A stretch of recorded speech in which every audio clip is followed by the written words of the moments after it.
jungle.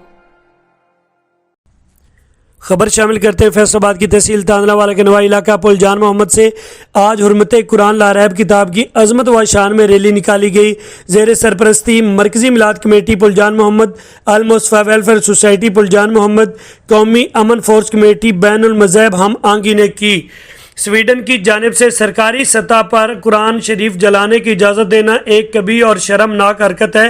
معاشی بحرانوں کے باعث حکمران جن یورپی ممالک کی گود میں پناہ ڈھونڈتے ہیں، آج وہی ممالک اسلامی اقدار اور مقدس ہستیوں کی شان میں پے در پہ گستاخیوں کے مرتکب ہو رہے ہیں، جو کسی بھی ایمان والے کے لیے بیش تشویش ہے۔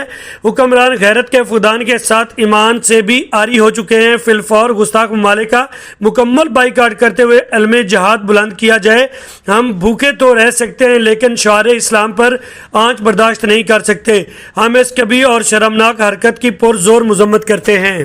اس موقع پر ایس ایچ او تھانہ کر علی حسنین بوٹر، اے ایس آئی امیش Khan, A S I Waseem Khan, A S I Riaz Khan و دیگر نے شرکت کی اور ریلی کو فول پروف بنایا گیا تاکہ کسی بھی ناگہانی صورتحال سے